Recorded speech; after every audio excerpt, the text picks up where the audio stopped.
Përshëndetje të nderuar zonja dhe zotri, përshëndetje të dashur miq, ja ku po ritakohemi në talkun ton me mua Tirona Lilin. Sonte do të jetë një epizod i veçantë ku do të flasim për një arritje historike, një arritje botërore. Një lajm që në fakt u bë viral gjithandej, një udhëtim drejt hapësirës që na la pa fjalë të gjithëve. Po kush do ta mendonte se pikërisht brenda këtij grumbulli të madh të shkencëtarëve, të dietarëve, të njerëzve të suksesshëm do të ishte edhe një djalë me origjinë, i lindur dhe i rritur në Çegranin e bukur të Maqedonisë së Veriut. Para se ta prezantoj, un kam bërë një përmbledhje në fakt të gjithë ngjarjes duke përshkruar këtë histori kaq të bukur në disa pika. 50 vjet heshtje, 50 vjet ëndra të ngrira në pluhurin e argjend të satelitit ton. Njerëzimi guxoi që të kthen prap dhe këtë herë nuk jemi thjesht vizitor, por jemi pioner. Misioni Artemis 2. 4 shpirtra kurajos po shkruajnë kapitullin të historisë son, duke sfiduar limitet e fizikës dhe të imagjinatës. Por pas çdo suksesi madhështor, me patjetër që fshihet një sekret që miliona njerëz nuk e din. Kurania Orion të rrotullohet rreth hënës dhe të nis rrugtimin e rrezikshëm për t'u kthyer në shtëpi, siguria e 4 astronautëve nuk varet vetëm nga NASA. Ajo varet nga një prezencion i frikshëm, ajo varet nga një teknologji që mban një vul, krenarie. Sinqerisht jam shumë i lumtur që këtë vulën e kësaj krenarie unë ta kem në një lidhje direkte në emisionin tim, krenar që na bëri të gjithë shqiptarëve, me mua nga Shtetet e Bashkuara të Amerikës, Albon Rexhepi. Faleminderit shumë që pranove ftesën, ti je pjesë e kanalit Monitor TV. Faleminderit edhe juve për ftesën. Jam kënaqur të jam këtu. Të lutem, e meriton. Albon, para se të futemi në pyetje të detajuara, dua ta marr atë ndjesinë, atë emocionin tuaj. Por fillimisht dua të të pyes, ti vjen nga Çegrani që në fakt po përmendet edhe në BBS, po përmendet edhe në CNN, ka kapluar të gjitha vendet e botës. A mund të na shpjegosh pak për fëmijërinë tënde, origjinën tënde? Po, sigurisht. Po unë vjen nga fshati i Çegranit. Unë shkollën fillore kam kryer në Çegran, shkollën e mesme kam kryer në gjimnazin e Gostivarit, ndërsa shkollën e lartë e kam kryer te Universiteti i Evropës Juglindore në qytetin e Tetavës. Domethënë krejt edukimin dhe mësimin e kam bërë në Maqedoni. Pastaj karrierën e punës e kam vazhduar në Amerikë pas shkollës së lartë. Në Amerikë kur shkove, a ishte një ëndër e parealizueshme për ty kjo që je sot, domethënë si nisi ky rrugtimi që të arrim deri në këtë pikën ku jemi? Po, për ta shpjeguar të pak karrierën tim, domethënë pikëpari fillova punova në biznesin familjar që e kishim, domethënë babi im bashkë me vllazërit e vet kishin një biznes në Amerikë, që ti filloi karrierën jem, por pastaj shkova tek firma e njohur si Pfizer. Ke Pfizer punova për një për një vjet domethënë. Pas asaj më pranuan si menaxher i projekteve tek një firmë si quhet Legrand. Ajo ishte firmë e Francës, por kishte edhe bazën në Amerikë. Dhe pastaj prej 2022 e kam marrë postin si direktor në këtë firmën Devetron Inc. Dhe prej 2022 deri më tash jam ke kjo firma si udhëheqës kryesor. Tani pyetja që do të bëj është kjo.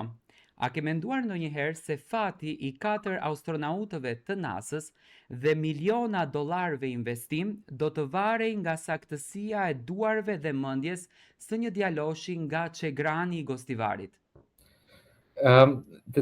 Ja, realisht nuk kam menduar se të marr pjesë në një projekt si NASA. Kur je fëmijë, gjithë ëndrojnë, edhe gjithë e njohin NASA-n, gjithë i shohin nëpër filma, nëpër lajme, këto në udhëtimet që bëhen jashtë. Domethënë si fëmijëri është ëndër, pa a do kisha parashikuar se do të jem pikërisht në një projekt kryesor si Artemis 2? Jo, nuk e kam, ka qenë ëndër me një fjalë. Si erdhe deri tek bashkëpunimi me NASA-n? Firma janë, të ta pak kështu background si thënë për firmën, ne prodhojmë produkte për matje dhe për testim. E në produktet tonë janë si do kompjutera të mëdhenja, përdoren anglisht i thënë industrin aerospace and defense, do të thonë këto hapësirat ajrare, mund të jetë din Boeing, mund të jetë NASA. Ne shkuam tek NASA u buam një demonstrim produkteve tonë. Dhe mora ekipin e inxhinierëve në si kina këto ke firma, unë bashkë me ata e bëm demonstrimin e NASA-s, ata e pëlqejnë produktin, si dhe edhe ekspertizën që ne ofrojmë. Ke produkti janë që zhvillohet me vite, ne bëjmë teste vetë një herë të produkti janë që të jenë sa më precis para se me i lisho të klientët tonë. Dhe sipas atij demonstrimit e fituan besimin e NASA-s. Kuptova. Ju Albon thoni se produkti juaj është në zemër të anijes Orion. Tani, nëse supozojmë, diçka e vogël do të dështon në teknologjinë tuaj, a rrezikojnë astronautët të mbeten të izoluar në hapësirën e pafund pa rukëthimi? Po, ama testet kryesore bëhen para udhëtimit. Domethënë i kanë bërë krejt testet kryesore para se më e kanë marrë këtë rrugtimin. Produktet tonë përdoren gjatë zhvillimit të këtij kapsules Orion. Domethënë e shohin se si funksionojnë elektronikat e Orion kur del jashtë atmosferës tokës, çfarë atmosfere, çfarë klime mund të përballojë atje, siç e din shumicat, atje bëhet shumë ftohtë, bëhet dhe çfarë rrugtimi do të marrë kapsula. Domethënë të gjitha këto testet dhe xhirot bëhen edhe para se më para se më e marrë astronautët rrugtimin. Kuptohet për herë ka një rrezik, por eliminohen sa më shumë rrezike duke i bërë testet para. Do të thënë në këtë rast rreziku qëndron shumë larg, me këtë që unë e kuptoj. Po, ashtu shpresojmë. Tani, dua të bëj një pyetje për të gjithë këto skeptikët në fakt sepse rrjetet sociale sot janë shumë aktive dhe kemi parë fotografi të ndryshme realizuar nga brapa me green screena. Ka njerëz të cilët e besojnë këtë udhtimin, por ka njerëz të cilët nuk e besojnë.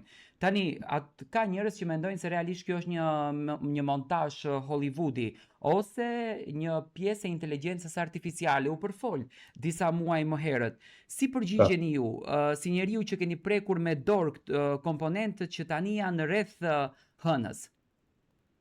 Po, tregoj realisht, edhe në Amerikë je kështu shumë skeptik për rrugtimin e hënës, sidomos për atë që ndodhi para se ish një 60 viteve, njerëzit janë shumë skeptik. Për të dhënë pak sqarim që Artemis dish, për tash është vetëm rrugtim për rreth hënës. Domethënë në këtë fazë të projektit astronautët nuk do të ndalen tek hëna. Ajo do të vijë te fazat tjera të Artemisit, domethënë do ketë Artemis 3, 4, 5. Në këtë fazë është vetëm një rrugtim dhe do të kthehem prapë në tokë. Por kuptoj edhe për këtë rrugtimin ka shumë skeptik. Unë du të thamë unë për vete, unë kam qenë në bazët e NASA, sidomos në Kennedy Space Center që është në Florida. Ajo është headquarter kështu i thonë kryesor për këta. Unë bashkë me inxhinierët i kena pasë si zhvillohen këto në kapsulet e Orion bashkë me ato në raketat booster si u thonë, si u apin shpejtësi. Dhe ata një janë gjigant janë, dhe prodhimi e tyre është real. Në këto projekte miren me qinda ose me mira njerëz. Do me thënë, në kanë veç firma janë si merr pjesë, NASA ka edhe shumë njerëz tjerë, do me thënë njerëzit që mund të prodhojnë hekrin, njerëzit që ofrojnë naftën, ka shumë njerëz që mirë në këtë projekt. Ne, kur ishim, kur nisi rrugtimi, ne pam raketën me si tonë të ngrej, dhe zonë të ndjehet, zonë të ndjem neve mas një gjysore, në këtë dia i kam pa njerëzit video në rrjetin sociale, mas një 30-40 sekonda zënd vje kitë vibraci e raketës. Do me thënë raketa e merr rrugtimin, dhe për të qenë gënjeshtër, është një gënjeshtër që edhe neve do me thënë gënjen në këtë moment. Do me thënë fotografitë e para që dolën nga lartë janë fotografi të vërteta. Po, edhe unë prej celularit tim kam postuar këtë foto në për rrjetet sociale. Po. Tani, kur Ania Orion të prek ujërat e paqësorit, pas pak ditësh, kur pritet që të zbresin, duket e kanë datën 11 ose 12 prill. Po ata mendën një ditëve duhet të zbresin, ajo dihet me kohën e Kalifornisë, domethënë është 9 orë ndryshim prej kohës Maqedoni, Kosovë, Shqipëri. Dhe mvaret, shembull nëse në Amerikë ka shans të jetë e shtunë, edhe me Kaliforninë, po si për 9 orëve ndryshim mund të jetë e diell në atë rajon. Tani, dua të të bëj një pyetje, a do të jetë vula e kompanisë tuaj që i solli sigurt në shtëpi këto astronaut? Po ne kena marrë pjesë dhe masi do të përfundoj ky rrugtimi dhe nëse do jetë i suksesshëm, NASA neve do të na sjellë një certifikat për pjesëmarrje në këtë projekt. Po Dhe çfarë ju bën shpresojmë juve të më jetë precis suksesshëm. se të tjerët? Më fal pak? Sepse ka patur shumë kompani, domethënë dua të të pyes çfarë ju bën ju më precis se të tjerët? Pse NASA pikërisht domethënë vetëm te ju vendosi? Por ata thanë na vendosën neve sepse na pëlqejnë produktet, se produktet i kena anglisht i thënë real time, domethënë kur i bëjnë matjet, mund të më ketë as 0.1 milisekond diferencë. Të gjitha matjet janë real time dhe sidomos ne kena ekspertizën e inxhinierëve tanë, sepse ne mirëna me këto në industri, domethënë veç edhe NASA, shembull kena edhe Boeing, edhe firma tjera ne kena ekspertizë në këtë industri. E kuptova tani. Albon, me 1 prill kur Armetis 2 u nis drejt të qiellit, çfarë ndjeu Alboni? Ishte krenari? Ishte një frikë njerëzore apo çdo gjë duhet të funksionojë në perfeksion? Pikëpari para se më nis, domethënë ajo anija kozmike, kishim stres. Jo vetëm unë, për të gjithë njerëzit tjerë që kishim marrë pjesë në këtë projekt, se ishim ftuar të gjithë të shkojmë atje tek Florida për të pa këtë udhtim. Edhe kur vije në minutët e fundit, të gjithë priqim me stres, okay, a do të nis udhtimi apo rrugtimi në kohë, da do të jetë pa problem. Dhe si shifet ke video që kam postuar në rrjetet sociale, kur e merr rrugtimin raketa, të gjithë nisin me një aplauz dhe kështu me një piskolem apo lirim, domethënë të mirë, se të gjithë kishin stres dhe ishte një kënaqësi dhe krenari kur e pam fillimin e rrugtimit. Tani më thuaj si është të punosh me agjencinë më të fuqishme hapësinore në botë. A janë ata po aq kërkues dhe të ftohtë sa prezantohen nëpër dokumentaret e tyre? Të ftohtë, nuk e di a mund të përdor fjalën të ftohtë, por kanë shumë kërkime të rënda dhe kanë kështu kërkime specifike sidomos për sigurim. Të gjithë informatat që neve në app NASA, ne nuk mund t'i lejojmë të shpërndahen jashtë firmës. Domethënë unë mund juve t'u tregoj pjesëmarrjen në këtë projekt dhe çfarë masash kena bë, për shembull rezultatet e masave brenda pikërisht ndodh në për ato ndërtesat, projektet e ardhshme për ato informata nuk mund dhe nuk kam drejt t'ju informoj. Domethënë planet e ardhshme, me sa unë e kuptoj, janë më gjigante se kjo. Janë më gjigante, po. Tani, ju përmendët Armetisin si mision ku do të zbritet në hënë realisht, po me sa e kuptova unë nuk do të zbritet në hënë. Vetëm rotolim do Jo të në jetë. Artemis dishin, fazat 3, 4, 5 do të jenë fazat kur edhe këtë informat mund vap, kur do zbrisin të hëna dhe eventualisht do të formojnë një bazë tek hëna. Po a kanë filluar tashmë punën për të siguruar që këmbët e njeriu do të shkelin sërish atje fal teknologjisë? Po se kur punojnë me këtë, kur punohen Artemis dishin, ata edhe çfarë pjesë tjetër projekteve Artemis 3, 4, 5, çfarë mund t'i prodhojnë para vaktit, janë t'u i prodhoj, por pikërisht më shumë një herë të gjithë janë fokusuar në Artemis D që të kenë astronautët pa problem. Tani, unë do ta bëj një pyetje kështu dalim pak nga Artemisi. Ju keni arritur majat e shkencës në SHBA, por sa nga ky sukses i drejtohet atij djalit të vogël në Çegran që ndoshta shihte yjet dhe i ëndëronte që t'i prekte? Por kur je i ri, duhet të ëndrosh pak, pa ëndra është rënd t'i arrish qëllimit, por duhet të mësosh dhe të punosh. Unë prej fillim në shkollë e kam pas merak shkollën, kam mësuar, kam studiuar, veç asaj duhet vë them edhe njerëzve që ndoshta nuk e di afrikanë sa llafi sak për që njerëzit mendoj se nëse bojnë edukimin maqeni nuk mund të marrin edukimin si duhet. Ajo nuk është real sepse këtu në Amerikë ma pranuan diplomën e Universitetit Evropës Junglindare dhe si shihet mund të arrish lart. Kuptohet mbaret edhe shumë shteti, Amerika i ka sfidat e veta, por nëse je punëtor mund të arrish në Amerikë, mund t'ja dalish, ndoshta nuk kanë vërtet për të gjithë shtetet tjera, por unë mendoj me punë njerëzit kanë mundësi të arrijnë.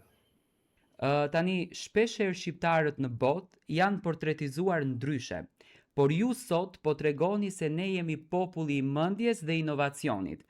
A e konsideroni veten ju, dëgjojmë mirë këtë, si një ambasador që po ndryshon një herë e mirë imazhin e shqiptarëve në sytë e Amerikës, por edhe të botës? Nuk e kam menduar ashtu vetveten. Jam krenar se është shpërndar ki lajm në përjetat sociale sidomos të shqiptarëve dhe jam ndjer shumë mirë sipas reagimeve të shqiptarëve. Shumicat kanë qenë shumë pozitive. Dhe nëse ki suksesi dhe kjo pjesëmarrja jeme nasën do t'i motivoj të tjerët të arrijnë sa më shumë, atëherë do të jetë një gjë shumë e vlefshme për mua. Por për të përgjigjur para kësaj nuk e kam paramenduar se shikuar vetveten si ndonjë ambasador i shqiptarëve. Pa marrë parasysh arritjes, unë të këty e kuptova modestin, do me thënë njerëzilliku jot mbetet, pa marrë parasysh se çfarë ke arritur. Po. Unë të falenderoj shumë që ishe në një lindë direkte me mua. Uroj që sukseset e juaja të mos ndalen këtu, por të na bësh krenar edhe te Artemis 3, 4, 5 që po planifikohen. Besoj që keni plane në të ardhme me kompaninë tuaj. Kemi. Faleminderit shumë Albon. Faleminderit edhe juve një herë që më patët mysafir. E pra të dashur miq, ishte Alboni nga Shtetet e Bashkuara të Amerikës për të na dhënë të rejat më të fundit se çfarë po ndodh me astronautët që ne presim në fakt me datën 11 ose 12 prill të prekin tokën. Djali shqiptar nga Çegrani i Maqedonisë na bëri të ndihemi krenar. Dhe nga ky mësuam që me punë dhe për kushtim gjëra të arije nuk ka nevojë se nga ç'tokë vjen, nuk ka nevojë se nga ç'shkollë je mësuar, po ka nevojë se cili është qëllimi jot. Ne do të takohemi sërish së bashku. Faleminderit që na ndoqët. Vazhdoni me subscribe nëpër kanalet tona.